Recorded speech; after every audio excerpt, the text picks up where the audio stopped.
Take 24 college students to 20 national parks on one bus in 26 days, and what do you get? The American Ecosystems Trip. Every 2 years, Montreat College takes a big trip out west, hitting 20 national parks in less than a month. The American Ecosystems Trip was started in 1996, and we've been doing it every 2 years ever since. And we take primarily East Coast students out to the West Coast, to all the national parks in New Mexico, Arizona, Utah, Colorado, up into the Pacific Northwest and on through Montana and Wyoming. And the goal of the trip is to expose these students to these amazing ecosystems, these grand spaces that they've never seen before, and learn about the flora, the fauna, the ecology, geology, climate. Montreat is a small liberal arts college in the Blue Ridge Mountains of North Carolina, just outside Asheville. There's a pretty diverse set of people going.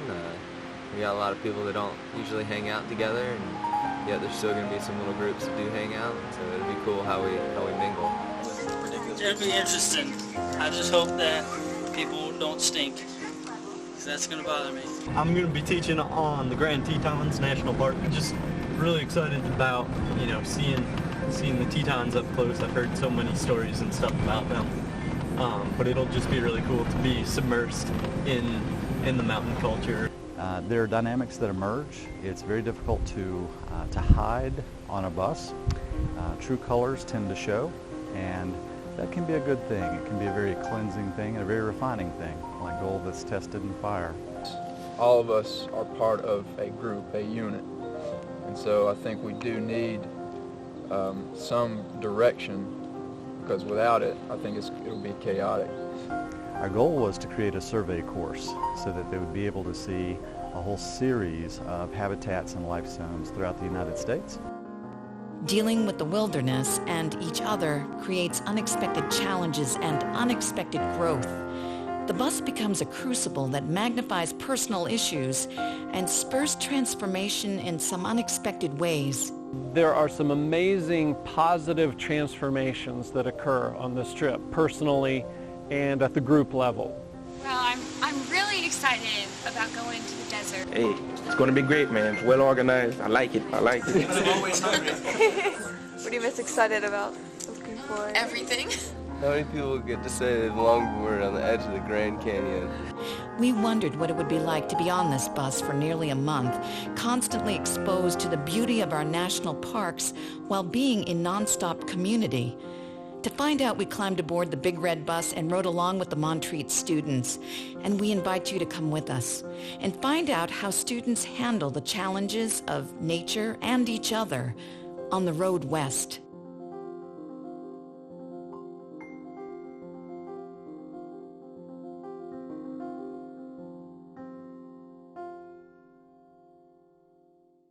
As the bus pulled out on May 22nd, we knew we had a long haul in front of us. Well, this is a European-style coach, which means European, you're not a poopin'.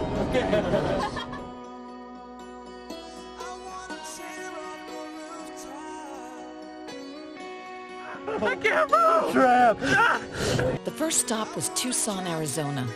We barreled through Tennessee, waking up to a sunrise over Memphis, on through Arkansas, and then through Texas, a state the size of France, stopping in Dallas to pick up Justin at the airport. We passed through an enormous storm cell as we traveled through Tornado Alley. Look out for those cumulonimbus clouds and funnel clouds. If you start to see a funnel cloud, that would be a really cool thing. We're here with John. He's going to tell us his story about the severe weather. You're going to be living. I didn't see it, but all I know is it sounded like a freight train. Oh, geez, Daniel, stay strong! Stay strong! Oh, no! And stopped in West Texas as the sun set over mesquite trees and mosquitoes the size of houseflies. Through the night, we barreled past El Paso and through southern New Mexico. Students wondered if we would ever get there.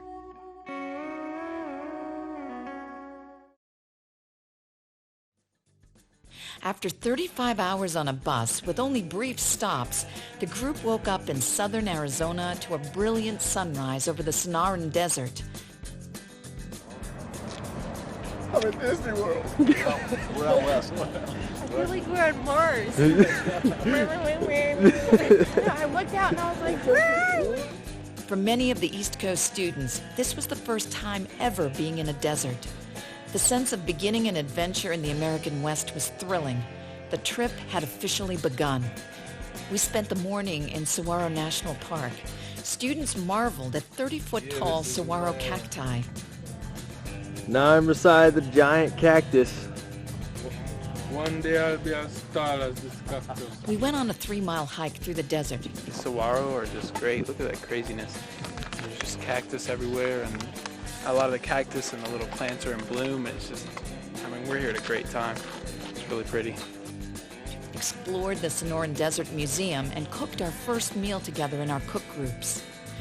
Playing football in the parking lot, Katie Thomas dove for a ball into a patch of prickly pear and had an up-close and personal experience with the desert. The day ended with the students watching the sun slowly sink into the desert. It was a good first day.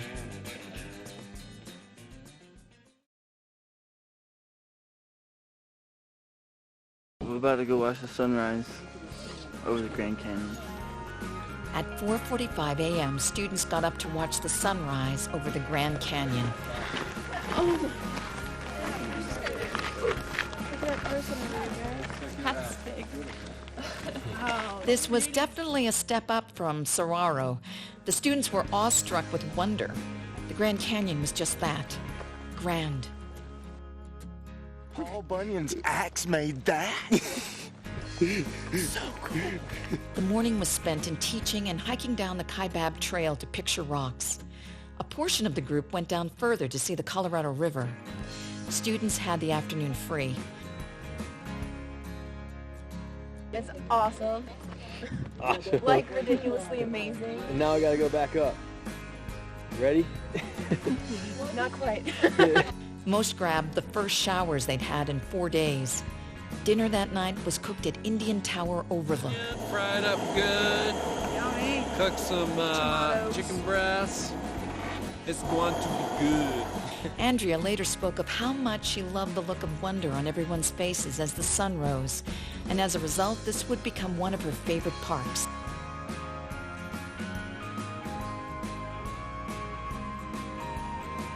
After shopping for groceries at midnight on the Navajo Reservation, the next morning brought us to Bryce Canyon. The morning was rushed, but soon we were on horseback and everyone's cares melted away. As we crested the canyon rim, students reported literally having their breath taken away. Another hairpin turn right here and edge, totally edge, edge. The orange rock formations called hoodoos rose fantastically from the canyon floor, giving a truly surreal experience of being in the West. After several hikes and horseback riding at 8,000 feet elevation, the group was exhausted. As we headed out to Zion Canyon, students wondered if they could take 24 more days of this, but no one could anticipate how much the beauty of Zion would revive them. I've been amazed at what all we have in the U.S. I had no clue, what we had. Several people in Utah were like, when I thought of Utah, I just, no image came to my head whatsoever, and all this is out there. As we drove through the tunnel entrance to Zion National Park in Utah, students' mouths literally fell open. Everybody loved Zion. Yeah. Real nice. Where's Zion? Woohoo! Everyone was excited to camp out in Zion. This was the first night of camping, the first night off the bus. The sense of discovery was huge. The next day, Elise taught for half the day. The second half was devoted to exploring where students wanted to go. One group explored the Emerald Pools. Others went on solo adventures. Some of the guys came back from Hidden Canyon, a high-slot canyon, having gone on what they dubbed a man hike, the first of many. That night, the group was bubbling with stories of adventures experienced during the day. This evening has been, I don't know, it's like paradise. Yeah. It's like, this is like the perfect temperature for comfort for me. Yeah. It's going to get a little cooler at night. It's going to be perfect for sleeping. And then, I hope it's just like like it was tomorrow. This is some of the most amazing stuff I've ever seen.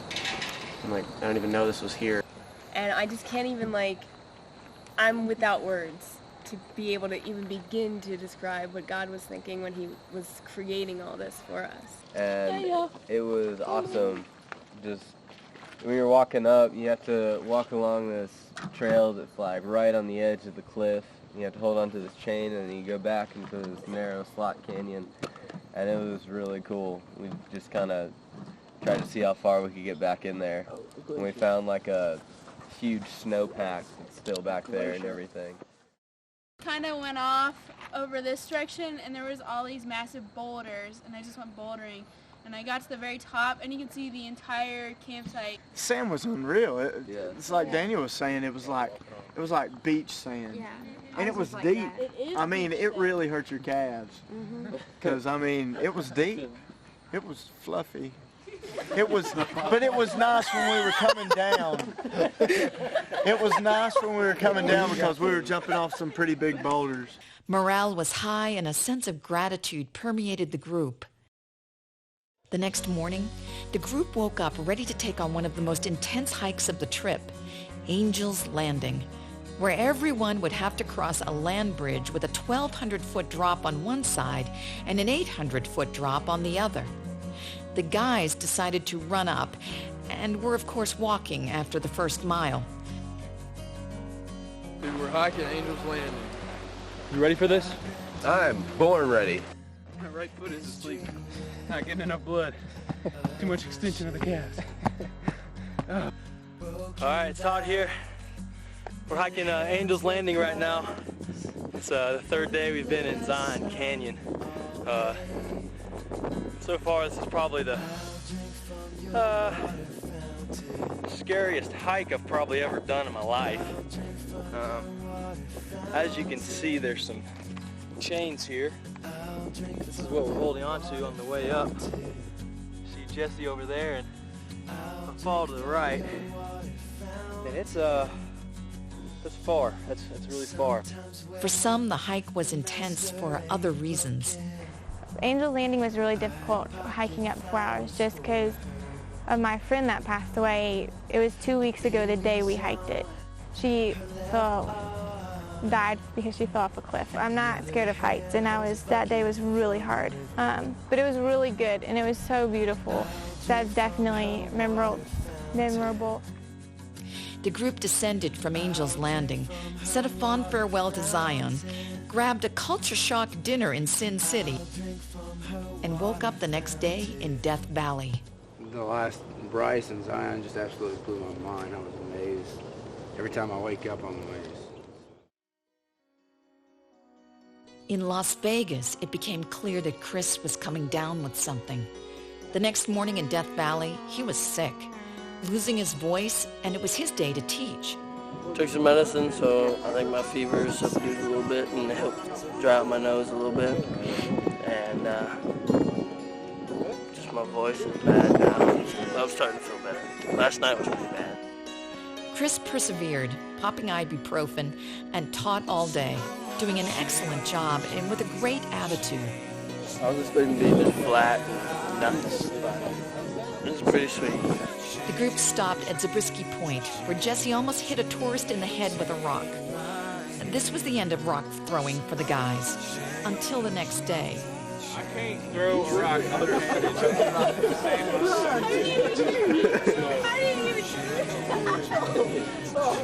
How do you do that for real? 282 feet below sea level, Death Valley was a place of extremes, the hottest, driest, lowest place in the U.S. The group frolicked on the sand dunes at Stovepipe Wells.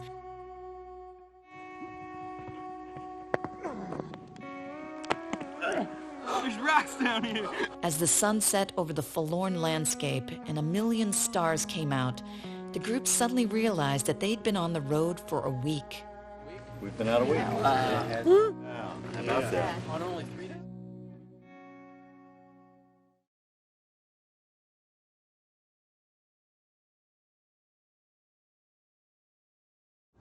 We peeking out the top of the roof It's and awesome. seeing if we can get up here. I'm gonna get out there. Look at my feet. It's right here. Right? And y'all just hold on to my feet. Okay? I don't want to do that. We're doing this. Fight shit. Here it comes.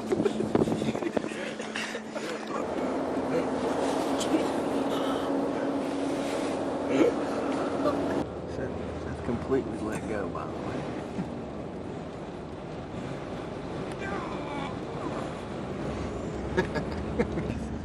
Thoughts or feelings. Amazing feelings. Okay? Euphoria, nirvana, the words like that coming to mind.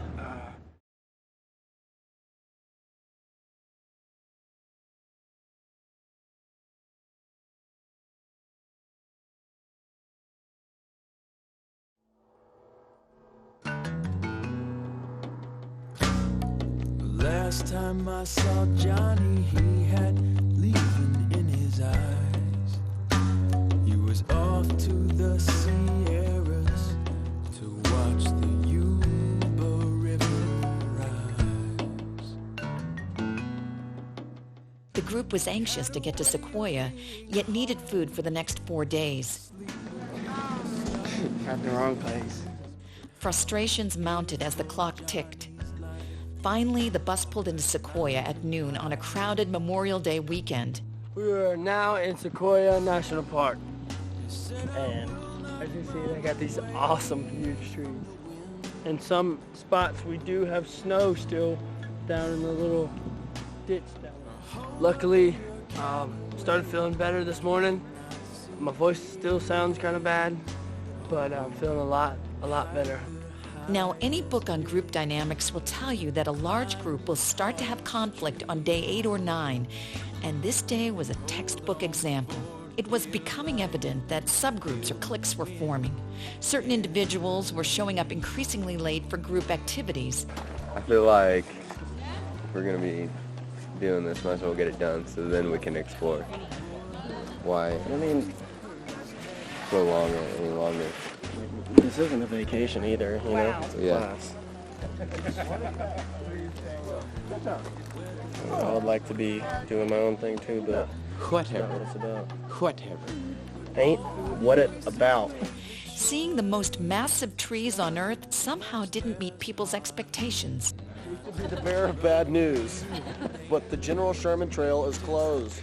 You came here from France or Korea for nothing. The park shuttles were crowded and weren't running on time, causing the group to miss a hike to Morro Rock. One student commented that we'd missed out on one of the best views of the Sierras. By 5 p.m., people were exhausted, frustrated, and grouchy. Cannot see in. I wanna hike the highest ridge and climb the tallest tree. Sunset on Beetle Rock smoothed things over. Guide me in your truth and teach me, for you are God, my Savior, and my hope is in you all day long. We're here at the end of our day at Sequoia National Park. We had a beautiful sunset. Just the huge trees off in the distance and close to us. It's really quite amazing. All right, we got a bear. The sighting of a female bear with her cubs was a first for many students. As night fell and the bus wound its way towards Yosemite, it was evident the group's emotions were straining.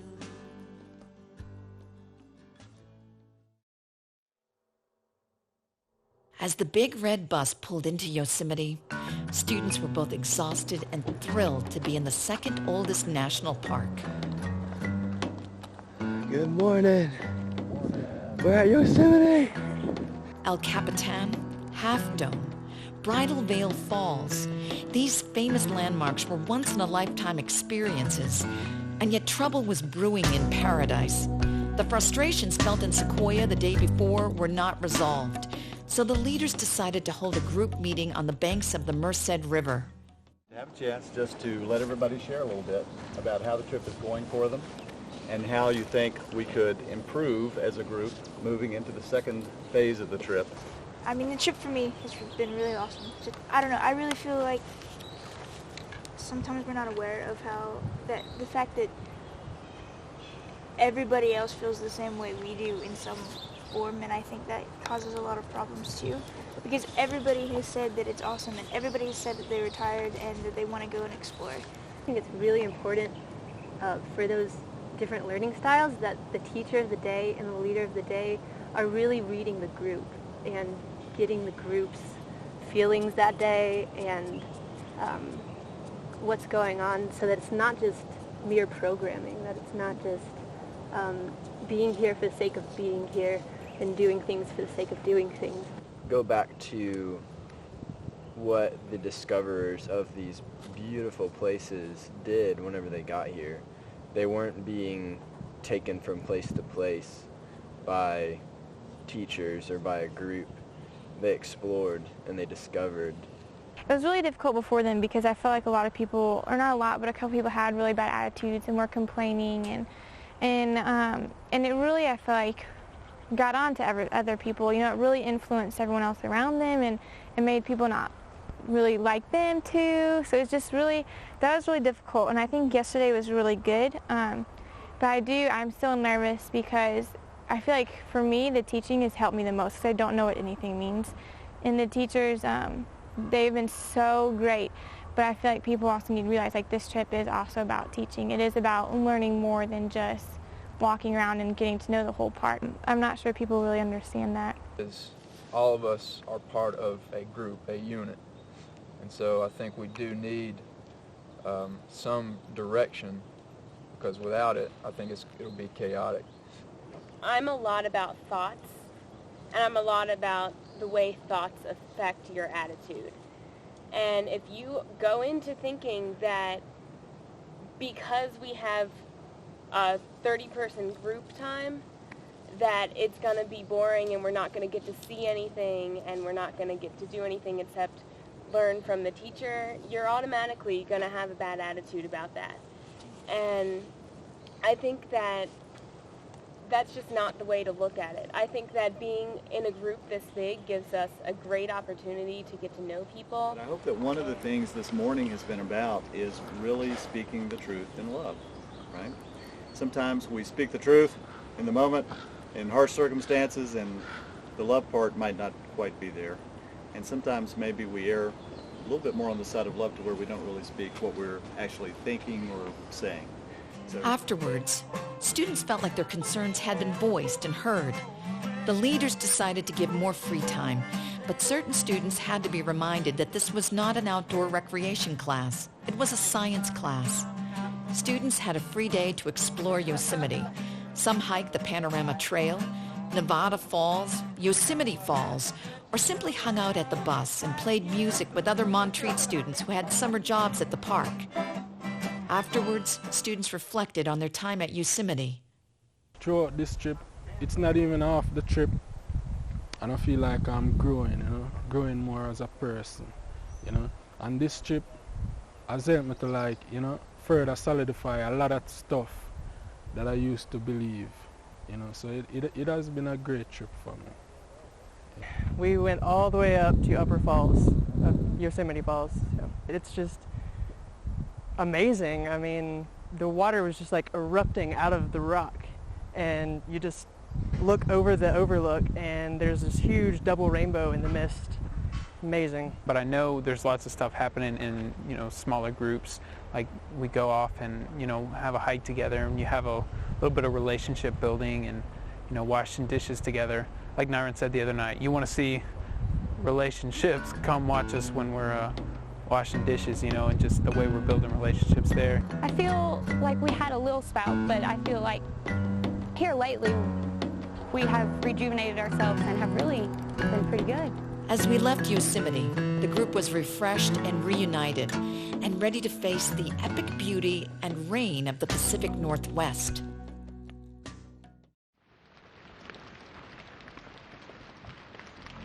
Well, I'll tell you what's up. The fact that I didn't get any sleep last night because we were going 95 miles an hour around the sharpest curves I've ever seen in my life, with the bumpy roads that weren't even paved. Dude, it's hard to sleep when you're going.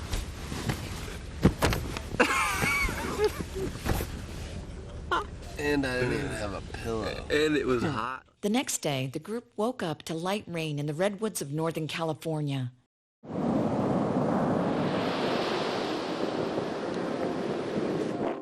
After a walk on the beach, the rain turned into torrential downpours by afternoon.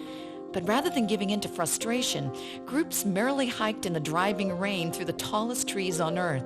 Many commented on how the lush green forest felt like a scene out of Jurassic Park. Velociraptor. Inside a freaking redwood tree. I mean, take a look at this. Take a look at this. All right. It's pretty good, just like an elevator in here. Hello.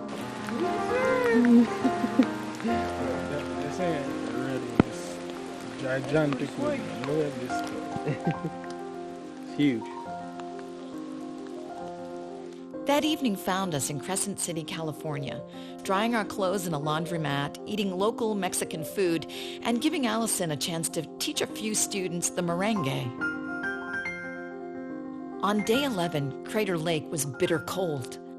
The group hurriedly pulled on winter clothes and made coffee as fingers grew numb.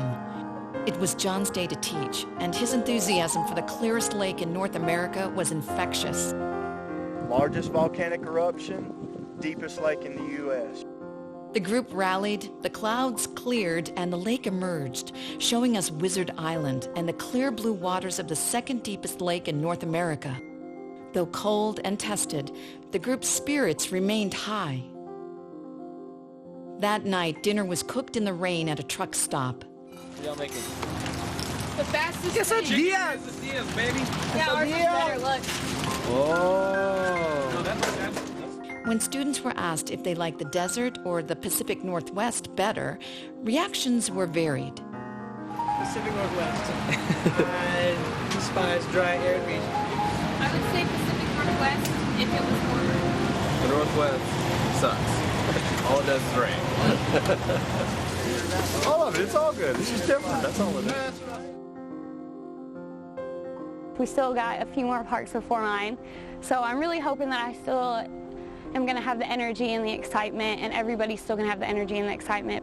I'm just really hoping, you know, that we continue to see the beauty around us and really, you know, take in what we're doing.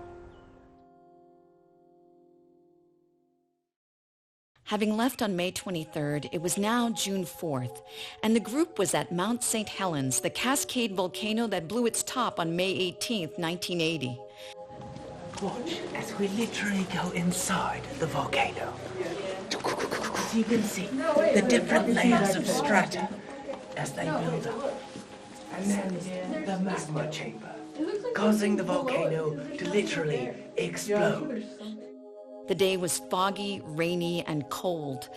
What's more, the volcano stayed hidden in a wet blanket of fog all day. Taking a picture of the picture so we can pretend like we saw it.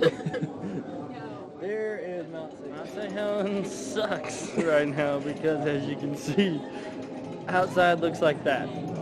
If Garrett was outside the window right now, we would not be able to see him. But the group took it in stride, having an attitude of simply dealing with it. Students enjoyed a great hike through the hummocks, large mounds of dirt dumped by the volcano on the Toutle River in 1980.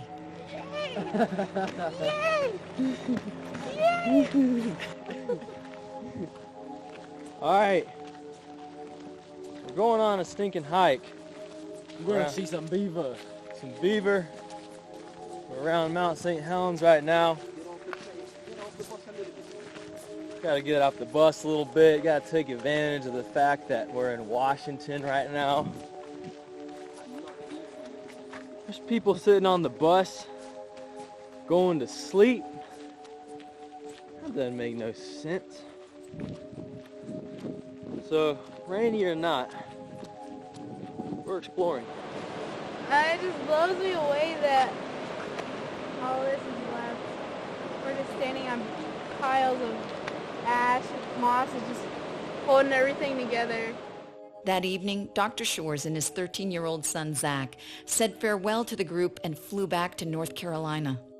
Melissa Wilson joined the group as the second leader, bringing with her fresh energy and a commitment to the importance of education. It was also good for the women in the group to now have a female leader. 9 a.m. Mount Rainier, baby. The next morning, students rolled into Mount Rainier National Park to see that the mountain was out. The group was given a clear day to see the 14,411-foot mountain. Dude, I'm climbing it. I've already decided. Shirt on or off? I mean, if the weather stays good, probably shirt off. Pretty sweet. I'm gonna climb it one day. I'm gonna climb it today. You're gonna climb it? I don't know, man. In an hour and a half in flip-flops. I'm gonna climb it and then I'm gonna snowboard down it. We are at Mount Rainier. That's where we are. And all I have to say is, righteous! The group was excited to be there and to celebrate sunshine, community, and granola bars. I'll tell you what's for breakfast. Granola bars, same thing we eat for breakfast every single morning. It is a beautiful cloudless day, except that we do have some clouds building from the southwest towards us. And it's very warm. We're out here in shorts, essentially. And on days like this, it's easy for avalanche potential to increase. And we already had one avalanche this morning that was recorded at 8:30, and there's a party trapped. They are bringing up a chopper to go up and try to attempt to rescue, but choppers can sometimes also set off avalanches. Today's a beautiful day. It's rare that you ever see the mountains this clear and this warm this early in the season, so we are very fortunate to be here today. The group went on a hike through 10 feet of snow to explore the fifth oldest national park established in 1899. I have any sunglasses. Neither does Asani. Asani is starting to get snow blindness already. At this moment. Mount Rainier gave students a real sense of adventure. Two groups of students separated to do two very meaningful things. One group enjoyed snow safety school taught by Dr. Daniel, which eventually turned into playing in the snow. At the bottom of the hill for time to not go down, though. You just tap it. Yeah.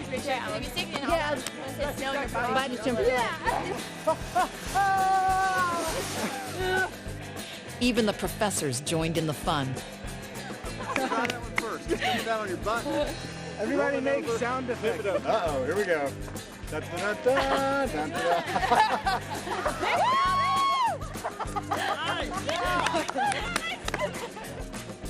Some of the guys decided to do a man hike. What they didn't know was this was going to be one of the best hikes of the trip. Trying to see how high we could get, really, was our main goal. See how high we could get up Mount Rainier. And when we turn around, and you could see Mount St. Helens and another peak. Probably the most exciting thing at Rainier, because we couldn't see Mount St. Helens at all the day before. And just us, just our 7 or 8 guys that were up there got to see it. There was like no one who could see, and there's this black fox just walking along. And it was just a lot of fun, just really cool. One of my favorite times on ecosystems. After hikes, the group ate dinner. The community was well fed, well rested, and had a lot of stories to tell. Spirits were high, and the community was good. At Claylock Lodge in Olympic National Park, the group woke up to more rain and ate breakfast in the rain, which didn't do morale any good. Sherry, baby, Sherry. Sherry, baby, Sherry, baby, baby. Sherry, baby. Though beautiful, hiking the whole rainforest, one of the few temperate rainforests in the U.S., was not a highlight for the group. As one student put it, it looked like the redwoods without the redwoods. It's okay. It's okay. Well, we didn't get to see a lot of it, but I thought it was pretty cool. I'd come back. However, time spent exploring the tide pools at Ruby Beach lifted spirits as students saw bald eagles, elephant seals, and sea anemones, and had a close encounter with an elk. I think that the class is going to love just exploring.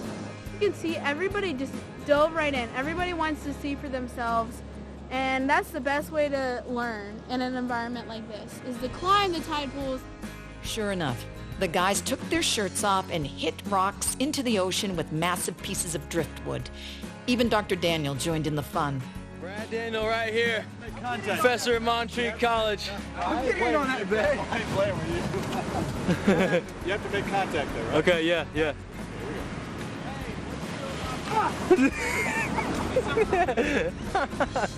Alright, that was the warm-up swing. Warm-up swing. Dinner was cooked by Crescent Lake as students prepared for a day of kayaking off the San Juan Islands. Be thinking about a nice night's rest because we're going to have a 6-hour kayaking trip tomorrow. What are we doing today? Sea kayaking, gonna see some orcas. Woo! Yeah, we're about to go play with them killer whales and stuff. It's gonna be crazy, y'all. I'm excited about today. I'm a little bit nervous about these two people things, and I don't want to accidentally flip another person, but yeah, that would be me. That's scared of the killer whales. After 2 early morning ferry rides, the group found themselves excited to be on San Juan Island off the coast of Washington. Expectations were high, and the group really wanted to see some orcas. Some in the group were anxious about sea kayaking, so they were paired up with more experienced kayakers. The group saw plenty of seals, but no orcas were spotted. But the day was beautiful, the sky clear, and the group seemed to choose to be content, even though not all their expectations were met. It was amazing. Loving every minute. I love it. I love it. I could be out here all day. It was becoming evident that some transformation was taking place. The group was learning to cope, realizing that even though they had not seen killer whales as hoped, they still had spent a day kayaking off the coast of Washington, and that life was good. Way back it was a lot better. I got more used to it. And it wasn't as choppy in some areas. So it was better. So but I liked it. I did like it. The seal's really cool. And the kelp. I agree that the second half was much better than the first because I switched positions and I was in the middle and I didn't have to do any of the work. Just kidding, I paddled. But she paddled better than me. It was really good. Little moon jellyfish. That's a moon jellyfish? They're like 98% water.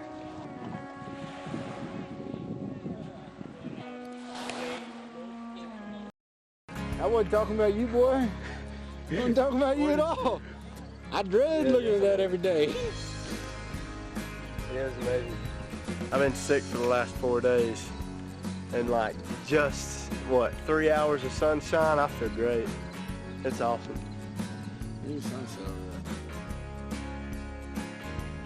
It's a really good place to look back at what we've done.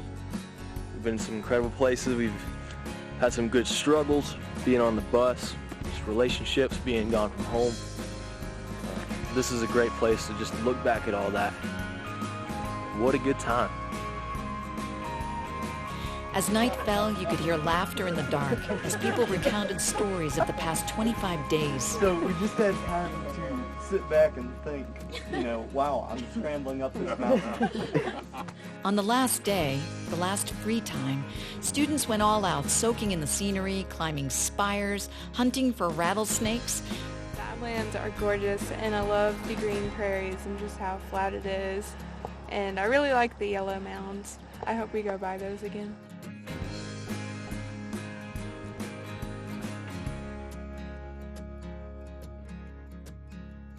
And yes, the guys took off their shirts and threw rocks, even at the cameraman. Yeah, bring it on, bring it on, bring it on, Seth. Oh my gosh! Shoot! Not that close, dude. As the bus turned towards home, students recounted stories and memories of the past 26 days. I'll be excited to be home, but it's going to be a weird adjustment, just diving back into my normal schedule. It's weird after you've been doing it for so long to think that I'll just suddenly stop and I won't have to stand in the rain by the bus eating my cereal every morning. I mean, sometimes sitting there thinking, man, I just want to keep exploring with, you know, everybody, but in some ways, I'm ready to get back home. I miss my dog, and that's just like a country song, I guess, but I miss home. I mean, I just want to get back and tell some stories. Whenever we jumped off the bus and took off up, and me, Casey, and Ox went as fast as we could up this mountain, and we got back to this lake. And it was completely surrounded by mountains. So there was all kinds of different emotions the entire time we were going. But sitting on the lake, I just felt something that I hadn't felt in a long time. I just felt humble, really, really humble. And I think that all the other cool things we saw and cool things we did, that feeling was the most memorable. Was the group transformed by so much beauty and such intense community? Yes. The group learned to choose contentment, even in difficult circumstances. They learned the power of their tongues to bless or to hurt. They learned that the American West is a place of great transforming beauty. And I got to thinking about that, and we are living the dream, you know. How many people get to go to 19 different national parks and see, you know, look what's behind us, you know.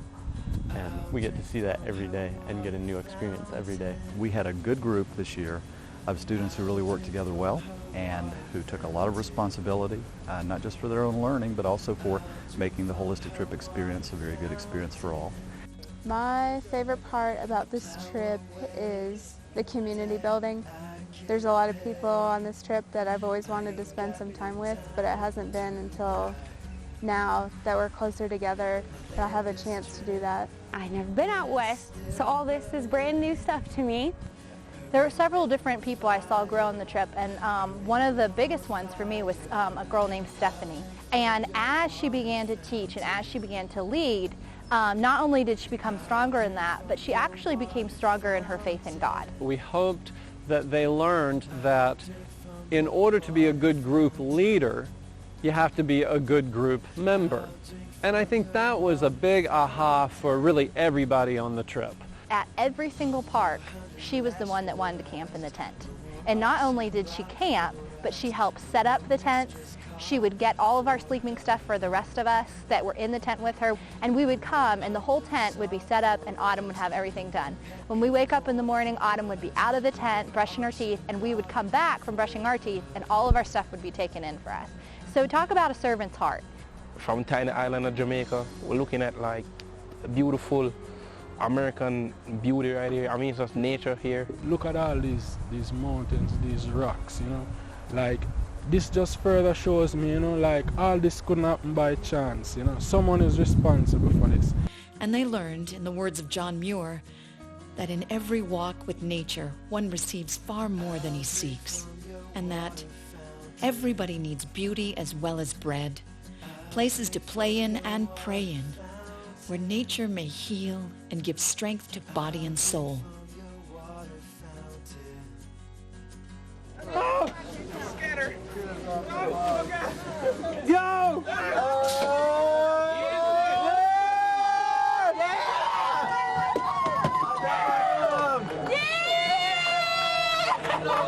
Yeah!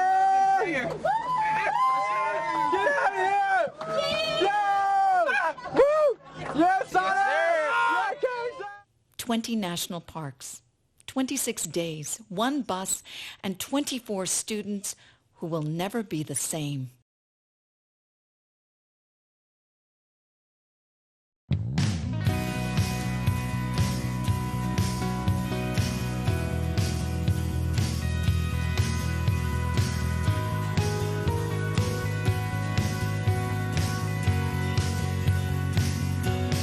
Never seen trees so tall, never seen mountains at all.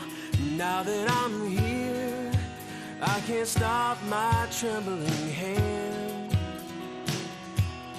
Never seen water so clear, never seen people so fearless, never seen snow.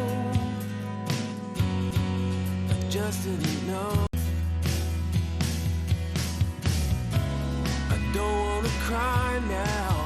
about where I've been. I just wanna try now to start up.